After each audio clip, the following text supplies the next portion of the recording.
Hello everyone, स्वागत छ सबैलाई नेपाल अनलाइन स्कुलमा।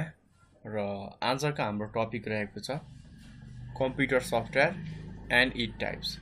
अर्थात् आज हामीले मेनली के कुरा जान्नेछौँ त कि हाम्रो कम्प्युटर सफ्टवेयर भने के हो र यसका कति टाइपहरू छन्। हामी कम्प्युटर सफ्टवेयरको सबै टाइपहरूका बारेमा एकदमै डिटेलमा जान्नेछौँ र एज अ डायग्राम हेरेर पनि बुझिसक्नु भएको छ कि सफ्टवेयरलाई हामीले सुरुमा टु पार्टमा डिभाइड गर्छौँ, सिस्टम सफ्टवेयर र एप्लिकेसन सफ्टवेयर।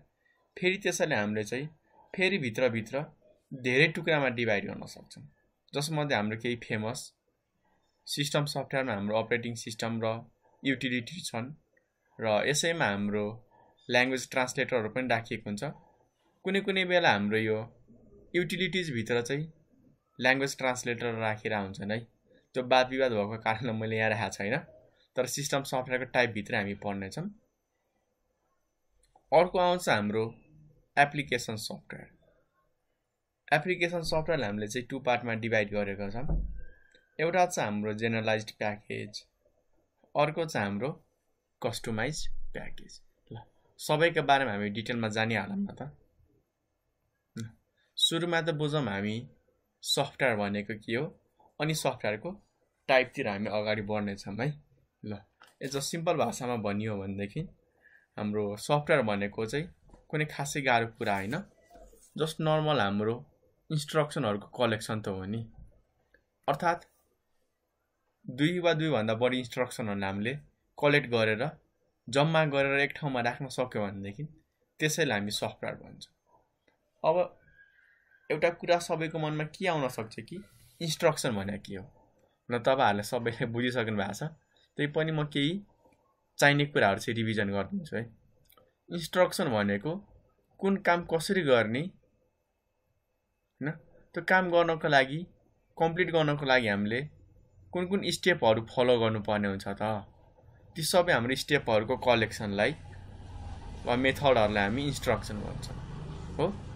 र यसरी हाम्रो एउटा मात्र इन्स्ट्रक्सन होइन क्या, एकभन्दा बढी इन्स्ट्रक्सन हामीले एकै ठाउँमा कलेक्ट गरेर राख्यो भनेदेखि त हाम्रो सफ्टवेयर हो।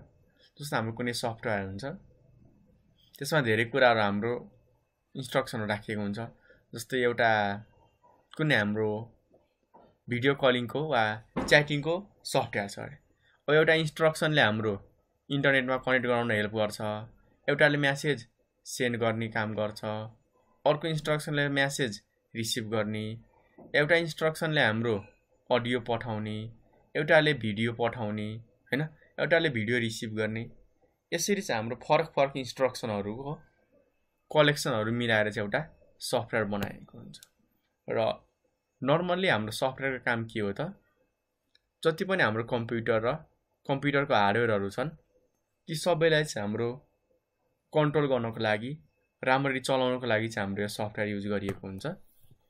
र तपाईँहरूलाई सायद यो कुरा सुनेर अचम्म लाग्न सक्छ कि यदि हाम्रो कम्प्युटरमा हाम्रो कुनै पनि इलेक्ट्रोनिक डिभाइसहरूमा चाहिँ सफ्टवेयर छैन भनेदेखि लगभग त्यसलाई युजलेस नै मानिन्छ है। जस्तो फर एन एक्जाम्पल, तपाईँहरूको कम्प्युटर छ होइन, कम्प्युटरमा सफ्टवेयर नै छैन अरे। ल कम्प्युटर अन हुन्छ, एकैछिनमा हाम्रो कुन कम्पनीको ल्यापटप हो त्यो लोगो देखाएर ब्रान्डको नेम देखाएर आफै अफ हुन्छ। किन त सफ्टवेयर नै छैन, चल्दा पनि चल्दैन हो। त्यो त ठुलै समस्या भयो। अब सानो समस्या हाम्रो के हुनसक्छ त, जस्तो हाम्रो स्पिकर छ, क्यामेरा छ, तर क्यामेरा चलाउने सफ्टवेयर नै छैन भनेदेखि के हामीले फोटो खिच्न सक्छौँ त? सक्दैनौँ नि। चाहियो न त्यो क्यामेरा, कि भिडियो प्ले गर्ने एप्लिकेसनबाट फोटो खिच्ने हो, त्यस्तो हुँदैन है। ठिक छ, हामीलाई क्यामेराकै सफ्टवेयरहरू चाहिन्छ हो। त्यस कारणले सफ्टवेयर भएन भनेदेखि हाम्रो हार्डवेयरहरूलाई चाहिँ एज अ युजलेस वा काम नलाग्ने नै मानिरहेको हुन्छन्। अब सफ्टवेयरको टाइप तपाईँहरूले यो लेख्न सक्नुहुन्छ है, कपीमा सार्दा चाहिँ एकदमै बेस्ट हुन्छ, धेरै कुराहरूको आइडिया हुन्छ तपाईँहरूलाई। र एउटा अझ यहाँ के थप्न सक्नुहुन्छ तपाईँहरूले, ल्याङ्ग्वेज ट्रान्सलेटर भनेर थप्नु होला है। ल्याङ्ग्वेज ट्रान्सलेटर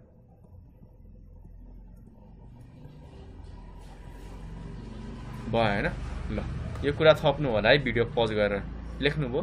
ल म चाहिँ अब अगाडि बढेँ है। सुरुमा चाहिँ हाम्रो सिस्टम सफ्टवेयर।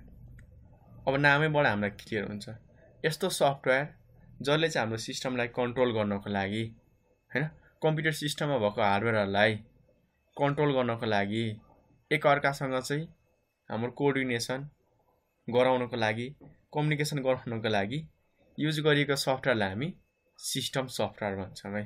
त्यति त हो नि, सिस्टमलाई चलाउनको लागि युज गरिएको हाम्रो मेन सफ्टवेयरलाई हामी सिस्टम सफ्टवेयर भन्छौँ। ठिक छ ल, यति त हो नि। त्यति मात्र होइन, हाम्रो सिस्टम सफ्टवेयरको मद्दतले हामी एप्लिकेसन सफ्टवेयरहरू चलाउन पनि सक्छौँ। ठिक छ, म एप्लिकेसन सफ्टवेयरको बारेमा तपाईँहरूलाई चाहिँ केही बेर पछि भन्ने छु। अहिले यति बुझ्नु कि सिस्टम सफ्टवेयर हाम्रो हार्डवेयर त कन्ट्रोल गर्छ, सँगसँगै हाम्रो एप्लिकेसन सफ्टवेयरलाई रन गर्नको लागि पनि एकदमै धेरै हेल्प गर्छ। र सिस्टम सफ्टवेयरले हाम्रो हार्डवेयरलाई कन्ट्रोल गर्दा गर्दै पनि एक वा एकभन्दा बढी हार्डवेयरसँग चाहिँ कम्युनिकेसन गराउन कोअर्डिनेसन गराउनको लागि एकदमै धेरै हेल्प गर्छ। जस्तै हामीले माउस चलाउँछौँ हो, हुन त हामीले एउटा हार्डवेयर चलाएको नि त, तर डिस्प्लेमा पनि हाम्रो त्यति बेलै देखिन्छ क्या। यहाँ के भइरहेछ त, दुईवटा हार्डवेयरहरू मिलेर कोअर्डिनेसन गरिरहेछन्, मिलेर एक आपसमा काम गरिरहेको छ। अब फर्स्ट टाइप छ हाम्रो अपरेटिङ सिस्टम। जानिहालौँ न त के चाहिँ रहेछ हाम्रो यो अपरेटिङ सिस्टम भनेको। अपरेटिङ सिस्टमलाई हाम्रो एज अ सर्टकटमा ओएस पनि भनिन्छ। ओ भनेको अपरेटिङ, एस भनेको सिस्टम, जुन सबैलाई थाहा छ। र अपरेटिङ सिस्टमको हाम्रो मेन काम के हो त, कम्प्युटरको हार्डवेयरलाई कन्ट्रोल गर्नु त हो, सँगसँगै यसले हाम्रो कम्प्युटरमा भएको अरू प्रोग्रामहरूलाई अरू सफ्टवेयरहरूलाई म्यानेज गर्ने काम पनि गर्छ। हाम्रो स्टोर भएको सेभ भएको फाइलहरूलाई म्यानेज गर्ने, नाम अनुसार मिलाउने, डेट अनुसार मिलाउने हैन, टाइप अनुसार हाम्रो ग्रुपहरू बनाउने, त्यस्तो कुराहरूमा हामीलाई चाहिँ अपरेटिङ सिस्टमले हेल्प गर्छ। अब अपरेटिङ सिस्टम सफ्टवेयर हेर्नु भनेदेखि हाम्रो विन्डोज भयो, 7 छ, 8 छ, 8.1, 10, एक्सपी, भिस्टा धेरै छन् है। हाम्रो एप्पलको पनि छ हैन, आइफोन पनि छ, हाम्रो म्याक ओएस पनि छ, एन्ड्रोइड भयो र लिनक्स। यी सबै हाम्रो अपरेटिङ सिस्टम हो, जसको काम के हो त, थुप्रै एप्लिकेसनहरूलाई रन गराउन हेल्प गर्ने, सँगसँगै हाम्रो डिफ्रेन्ट हार्डवेयर जस्तै monitor, keyboard, printer, mouse, hard डिस्कहरूलाई के गर्नु हो त, कन्ट्रोल गर्नुपर्ने हो। नेक्स्ट आउँछ हाम्रो युटिलिटी सफ्टवेयर। तर हामी अपरेटिङ सिस्टम भन्दा अरू कुरा पढ्नुभन्दा अगाडि हामी थोरै कुरा चाहिँ जान्छौँ है, जुन हाम्रो फङ्सन अफ अपरेटिङ सिस्टम। जो तपाईँहरूलाई चाहिँ जान्ने इच्छा छ भनेदेखि भन्नु होला है। हामी अपरेटिङ सिस्टमको फङ्सन तपाईँहरूलाई चाहिँ डिटेलमा भन्नेछौँ। अहिले हामी टाइप मात्र पढिरहेछौँ है, त्यस कारण मैले त्यो पार्ट चाहिँ स्किप गरेँ। नेक्स्ट आउँछ हाम्रो युटिलिटी सफ्टवेयर। र युटिलिटी सफ्टवेयरलाई हाम्रो हाउसकिपिङ फङ्सन भएको सफ्टवेयर पनि भनिन्छ क्या। अर्थात् जसरी हामीले घरमा आफ्नो सानोतिनो कामहरू गर्छौँ नि हैन, काम नलाग्ने कुराहरू फाल्ने, घरहरू सफा गर्ने, सबै चिटिक्क पार्ने, अर्थात् सिम्पल भाषामा भन्नु भन्दाखेरि काम नलाग्ने कुराहरू फालेर चाहिँ हाम्रो जति पनि सामानहरू छन्, युजफुल सामानहरूलाई चाहिँ म्यानेज गर्ने कामलाई नै हामी हाउस किपिङ भन्छौँ। त्यसरी नै हाम्रो युटिलिटी सफ्टवेयरले चाहिँ कम्प्युटरलाई हाम्रो आफ्नो घर सम्झिन्छ र त्यो कम्प्युटरलाई हाम्रो एनालाइज कन्फिगर गरेर चाहिँ अप्टिमाइज गर्छ क्या। र सँगसँगै हाम्रो केही पनि प्रब्लम आएको छ भनेदेखि मेन्टेन पनि गर्छ। सिम्पल भाषामा भनियो भन्दाखेरि युटिलिटी सफ्टवेयरले हाम्रो कम्प्युटरको काम नलाग्ने कुराहरू फाल्ने हैन, के भइरहेछ त्यो सबै कुराहरू हेर्ने र यदि खराबी आएमा चाहिँ हाम्रो मेन्टेनेन्स गरिदिने कामहरू पनि गरिरहेको हुन्छ। अब एक्जाम्पलमा हाम्रो टेक्स्ट एडिटर छ, compression utility, disk fragmentation, scan disk हैन, एन्टिभाइरसहरू छन्, ती सबै हाम्रो युटिलिटी सफ्टवेयरभित्र पर्छ। र युटिलिटी सफ्टवेयरको हाम्रो एउटा अझ जान्नुपर्ने कुरा चाहिँ डिभाइस ड्राइभर हो है। सायद धेरैलाई थाहा थिएन होला, तर हामीले जान्न चाहिँ एकदमै धेरै जरुरी छ। डिभाइस ड्राइभर पनि हाम्रो युटिलिटी सफ्टवेयर हो, जसले हामीलाई के काममा हेल्प गर्छ त, जस्तो हाम्रो कुनै पनि हार्डवेयर छ, जस्तो हाम्रो क्यामेरा भयो, माइक्रोफोन, स्पिकर, युएसबी हाल्ने ठाउँ हैन, हाम्रो एयरफोन हाल्ने ठाउँहरू छ, प्लगहरू छ हो। ती सबै साना साना हार्डवेयरहरूलाई चाहिँ कन्ट्रोल गर्नको लागि युज गरिएको हाम्रो सफ्टवेयरलाई हामी डिभाइस ड्राइभर भन्छौँ। ठिक छ, यो चाहिँ तपाईँहरूले चाहिँ डिभाइस ड्राइभर कसरी इन्स्टल गर्ने भन्ने तरिका हो। तपाईँहरूलाई प्र्याक्टिकल चाहिएको छ भनेदेखि कमेन्ट गर्नु होला, हामी प्र्याक्टिकल पनि बनाएर तपाईँहरूलाई अपलोड गरिदिनेछ। नेक्स्ट आउँछ हाम्रो ल्याङ्ग्वेज ट्रान्सलेटर, अर्थात् हाम्रो सिस्टम सफ्टवेयरमा है। फेरि सिस्टम सफ्टवेयर भनेको चाहिँ कम्प्युटर वा सिस्टम चल्नको लागि नभई नहुने प्राइमेरी सफ्टवेयरहरू हुन् है। एप्लिकेसन सफ्टवेयर नभए पनि हुन्छ, कम्प्युटर त चल्छ, तर सिस्टम सफ्टवेयर नभइकन हाम्रो कम्प्युटर चल्न सक्दैन। जसमा चाहिँ हाम्रो एउटा टाइप ल्याङ्ग्वेज ट्रान्सलेटर पनि भनेर छ। हुन त आज हामी एज अ बेसिक कुराहरू मात्र पढ्नेछौँ ल्याङ्ग्वेज ट्रान्सलेटरको। तपाईँहरूलाई डिटेलमा चाहिँ भन्नु होला है। तपाईँहरूलाई चाहिँ चाहिने सबै इम्पोर्टेन्ट कुराहरू चाहिँ अहिले भनिदिइराख्छु है। ल्याङ्ग्वेज ट्रान्सलेटर भनेको सिम्पल भाषामा भन्दाखेरि यसलाई हाम्रो अर्को वर्डमा ल्याङ्ग्वेज प्रोसेसर पनि भनिन्छ। नझुकिनु होला है, ल्याङ्ग्वेज हाम्रो ट्रान्सलेटर भनौँ वा ल्याङ्ग्वेज प्रोसेसर भनौँ, दुवै हाम्रो सेम कुरा नै हो। जसको हाम्रो मेन काम के हो त, प्रोग्राम कोडलाई चाहिँ मेसिन कोडमा कन्भर्ट गरिदिने र फेरि मेसिन कोडलाई प्रोग्राम कोडमा कन्भर्ट गरिदिने काम गर्छ क्या। अर्थात् हाम्रो यो मान्छेले बुझ्ने इङ्ग्लिस ल्याङ्ग्वेजदेखि कम्प्युटरले बुझ्ने बाइनरी ल्याङ्ग्वेजमा कन्भर्ट गर्छ र फेरि त हाम्रो कम्प्युटरले बुझ्ने हाम्रो बाइनरी भाषाबाट चाहिँ मान्छेले बुझ्ने हाम्रो इङ्ग्लिस वा त्यस्तै किसिमको ल्याङ्ग्वेजमा चाहिँ कन्भर्ट गरिदिने काम गर्छ हो। ल्याङ्ग्वेज ट्रान्सलेटरको काम त्यही हो। फेरि चाहिँ हाम्रो तपाईँहरूले नेपालीलाई इङ्ग्लिस, इङ्ग्लिसलाई नेपाली नबुझ्नु होला है, त्यो फरक कुरा हो। ठिक छ, हाम्रो अहिले पढेको कुराहरू चाहिँ फरक हो। जस्तै यहाँ हेर्नु होला, इङ्ग्लिसमा थियो, कम्पाइलर पनि हाम्रो एउटा ल्याङ्ग्वेज ट्रान्सलेटर हो, जसले के गर्दा त हाम्रो इङ्ग्लिसमा लेखेको कुराहरूलाई चाहिँ हाम्रो बाइनरी अर्थात् 0-1मा कन्भर्ट गर्यो। ट्रान्सलेटर चाहिँ हामीसँग 3टा टाइपको हुन्छ, कम्पाइलर, इन्टरप्रेटर र एसेम्बलर। जसमध्ये हाम्रो कम्पाइलर र इन्टरप्रेटरको काम चाहिँ सेम छ हो, एउटै काम गर्छ, तर एसेम्बलरको हाम्रो काम चाहिँ थोरै फरक छ। यहाँ हेर्न सक्नुहुन्छ, हाम्रो एसेम्बलर लो लेभल ल्याङ्ग्वेजलाई हामी मेसिन कोडमा ट्रान्सलेट गर्नको लागि एसेम्बलर युज गर्छौँ हो, र मेसिन कोडबाट हाम्रो हार्डवेयरसम्म जान्छ। जस्तो हाम्रो क्यामेराहरू हैन, हाम्रो किबोर्डहरू, माउसहरू छन्, युएसबी भयो, त्यसै गरी हाम्रो मेमोरी कार्ड हाल्ने ठाउँ, एयरफोन हाल्ने ठाउँ, माइक्रोफोनहरू भयो, ती सबै हाम्रो हार्डवेयरहरू हुन्। र त्यो हार्डवेयरलाई हामीले डाइरेक्टली इङ्ग्लिस युज गरेर चाहिँ कन्ट्रोल गर्न सकिँदैन क्या। मेसिन कोड वा हाम्रो 0-1-0-1मा हुनुपर्छ हो। र लो लेभल ल्याङ्ग्वेजबाट चाहिँ हाम्रो मेसिन कोडमा कन्भर्ट गर्नको लागि चाहिँ एसेम्बलर युज भएको हुन्छ। कम्पाइलर र इन्टरप्रेटर चाहिँ हामी के को लागि युज गर्छौँ त, हाई लेभल ल्याङ्ग्वेज वा इङ्ग्लिस लाइक ल्याङ्ग्वेजमा भएको कुराहरूलाई 0-1मा कन्भर्ट गर्नको लागि वा ट्रान्सलेट गर्नको लागि हामी कम्पाइलर र इन्टरप्रेटर युज गर्छौँ। अब फरक के छ त कम्पाइलर र इन्टरप्रेटरमा? कम्पाइलरले हाम्रो एकैचोटिमा गर्छ, जस्तै 50 लाइन, 1 पेज, 2 पेज, 10 पेज छ भनेदेखि एकैचोटिमा गर्छ। तर हाम्रो इन्टरप्रेटरले चाहिँ सबैलाई एकैचोटिमा होइन, लाइन बाई लाइन हाम्रो सबैलाई चाहिँ गर्छ। अब 1000 लाइन थियो भनेदेखि कम्पाइलरले एकैचोटिमा गर्छ, इन्टरप्रेटरले हाम्रो 1, 2 गर्दा गर्दै 1000सम्म जान्छ। त्यति मात्र फरक छ है। यी हेर्न सक्नुहुन्छ, यो चाहिँ हाम्रो एसेम्बली लेभल वा लो लेभल ल्याङ्ग्वेज हो। यसैले हामीले 0-1-0-1मा कन्भर्ट गर्यो। यसलाई हामी एसेम्बलर भन्छौँ, जसले हाम्रो एसेम्बली ल्याङ्ग्वेज वा लो लेभल ल्याङ्ग्वेजलाई मेसिन कोडमा ट्रान्सलेट गर्यो। इन्टरप्रेटरले हाम्रो इङ्ग्लिसमा लेखिएको कुराहरूलाई हैन, इङ्ग्लिसमा बनाएका हाम्रो प्रोग्राम सफ्टवेयरलाई चाहिँ यसरी 0-1-0-1मा कन्भर्ट गर्यो भनेदेखि त्यसलाई हामी इन्टरप्रेटर अर कम्पाइलर भन्छौँ। फरक यति छ, इन्टरप्रेटरले यो लाइन एकाएक गर्छ हो, कम्पाइलरले यो सबै लाइनलाई एकैचोटि गर्छ। मानव यो चाहिँ हाम्रो इङ्ग्लिस ल्याङ्ग्वेज हो है, अहिले एसेम्बली लेभल हो भनेर नबुझ्नु होला। इन्टरप्रेटर र कम्पाइलरको लागि के बुझ्नु त, हाम्रो एउटा इङ्ग्लिस ल्याङ्ग्वेज हो र यो इङ्ग्लिस ल्याङ्ग्वेजलाई हाम्रो एकैचोटिमा कन्भर्ट गर्यो भनेदेखि कम्पाइलर, लाइन बाई लाइन गर्यो भनेदेखि हाम्रो इन्टरप्रेटर। त्यति त हो नि, ठिक छ।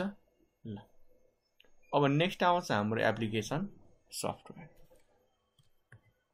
अब हामी जानौँ न त एप्लिकेसन सफ्टवेयर भनेको हो। सिस्टम त बुझिसक्नु भएको छ। हाम्रो हार्डवेयरलाई, कम्प्युटरलाई चाहिँ कन्ट्रोल गर्नको लागि चाहिँ चाहिने बेसिक, प्राइमेरी र एकदम एसेन्सियल के नभई नहुने सफ्टवेयर हाम्रो सिस्टम सफ्टवेयर थियो। एप्लिकेसन सफ्टवेयर चाहिँ हाम्रो त्यस्तो होइन है। एप्लिकेसन सफ्टवेयर नभए पनि हाम्रो कम्प्युटर एकदम स्मुथली चल्न सक्छ, तर मान्छेहरूलाई काम गर्न चाहिँ गाह्रो हुनसक्छ क्या। कम्प्युटरलाई काम गर्न गाह्रो भएमा हामी सिस्टम सफ्टवेयर युज गर्छौँ र मान्छेलाई कम्प्युटर चलाउन गाह्रो भएमा हामी एप्लिकेसन सफ्टवेयर इन्स्टल गर्छौँ। अब बुझ्नुभयो मोटिभ? सिस्टमलाई फास्ट, इफिसियन्ट बनाउनको लागि सिस्टम सफ्टवेयर बेस्ड हुनुपर्छ। मान्छेहरूलाई चलाउन सजिलो होस् त्यसको लागि चाहिँ हाम्रो एप्लिकेसन सफ्टवेयरहरू बेस्ड हुनुपर्छ। भएन? यति कुरा बुझ्दाखेरि पनि हाम्रो पुग्छ है। कम्प्युटर चलाउने मान्छेलाई सजिलो होस् भनेर डिजाइन गरिएको, बनाइएको सफ्टवेयरलाई हामी एप्लिकेसन सफ्टवेयर भनेर भन्छौँ। जस्तो तपाईँहरूले जति पनि प्ले स्टोर, एप स्टोर, माइक्रोसफ्टको स्टोर, लिनक्सको हाम्रो सफ्टवेयर सेन्टर, त्यसमा जति पनि हाम्रो सफ्टवेयरहरू पाइन्छ नि त्यो सबै एप्लिकेसन सफ्टवेयर हो क्या।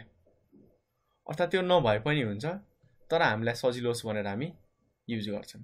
जस्तो हाम्रो क्यालेन्डरको कुराहरू भयो, टाइमका कुराहरू भयो, अडियो भिडियो कलिङका कुरा भयो, होइन, फोटो एडिटिङका कुराहरू भयो। यी सबै के को लागि हो त? हामीलाई चलाउन सजिलो होस् भनेर त हो नि, ठिक छ। ल अब कुरा आउँछ कि अघि हामीले पढेको अनुसार सिस्टम सफ्टवेयर नभइकन हामीले एप्लिकेसन सफ्टवेयर चलाउन सक्दैन। जस्तो मसँग एन्ड्रोइडको एप छ, मैले एप्पलमा चलाएर हुन्छ त? हुँदैन नि, किनकि हाम्रो जुन सिस्टम सफ्टवेयरको लागि एप्लिकेसन बनाइएको त्यसमा मात्र चल्छ। अब एन्ड्रोइडको लागि, अब एन्ड्रोइड हाम्रो सिस्टम सफ्टवेयर छ भनेदेखि एन्ड्रोइडकै एप्लिकेसन चाहियो। विन्डोज 7, 8, 10 हो भनेदेखि विन्डोजकै हामीलाई एप्लिकेसन चाहियो। आइफोनको हाम्रो सिस्टम सफ्टवेयर युज गरिएको छ भनेदेखि आइफोनकै हाम्रो सिस्टम सफ्टवेयरहरू चाहियो हो। यो चाहिँ सानो कुरा हामीले बुझ्नुपर्ने जरुरी थियो है। अब नेक्स्ट हाम्रो टाइप त छ नि एप्लिकेसन सफ्टवेयरको, एउटा जेनरलाइज्ड और प्याकेज सफ्टवेयर भनिन्छ, अर्को हाम्रो चाहिँ कस्टमाइज सफ्टवेयर भनेर छ। अब हेर्न सक्नुहुन्छ, सुरुमा चाहिँ हामी यो कस्टमाइजवाला सकाम न त, अनि जेनरलाइज हामी एकछिनमै बुझ्छौँ, केही गाह्रो छैन। अब कस्टमाइजलाई चाहिँ हाम्रो अर्को भाषामा टेलर मेड सफ्टवेयर पनि भनिन्छ। किन यसलाई टेलर मेड भनियो त? किनकि हाम्रो यो कस्टमाइज सफ्टवेयर चाहिँ ठ्याक्कै हामीले सोचेको अनुसार हुन्छ क्या। अब हामीले पैसा दिन्छौँ कि मलाई यस्तो सफ्टवेयर चाहिएको छ, यो फिचर भएको मात्र राख, यो कुराहरू चाहिँ राख्दैन राख भनेर हामीले छान्न पाउँछौँ क्या हो। त्यसकारण यसलाई हाम्रो यो टेलर मेड सफ्टवेयर भन्छ। तपाईँहरूले यो कपडा सिलाउने टेलरसँग कम्पेयर गर्दा पनि हुन्छ। टेलरमा गएमा तपाईँहरूसँग के चोइस हुन्छ त? तपाईँको बडीमा ठ्याक्कै फिट हुने कपडा सिलाउन सक्नुहुन्छ क्या हो।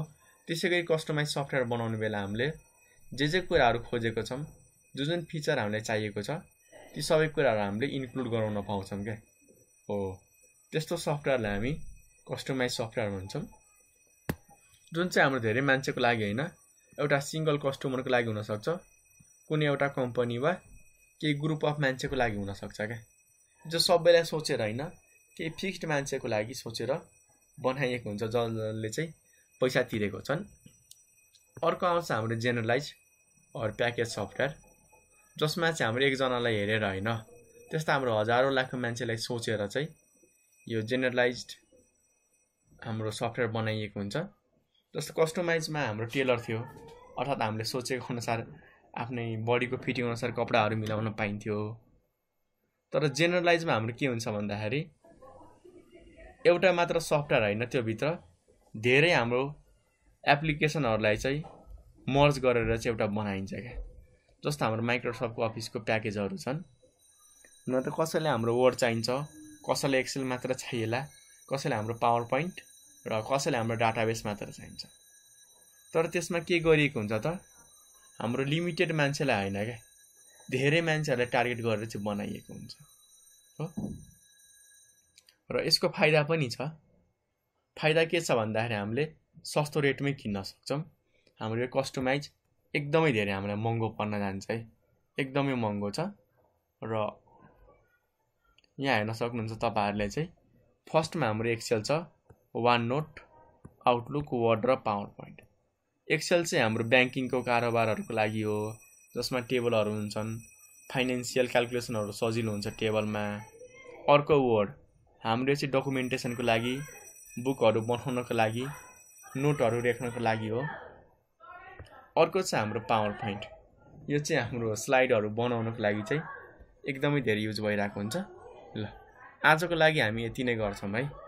तपाईँहरूलाई कुनै पनि पार्टमा कन्फ्युजन छ भनेदेखि प्लिज हामीलाई सोध्न सक्नुहुन्छ, वा यो नम्बरमा हामीलाई डाइरेक्टली कल गर्न सक्नुहुन्छ है। 9849595895 मा कल गर्न सक्नुहुन्छ।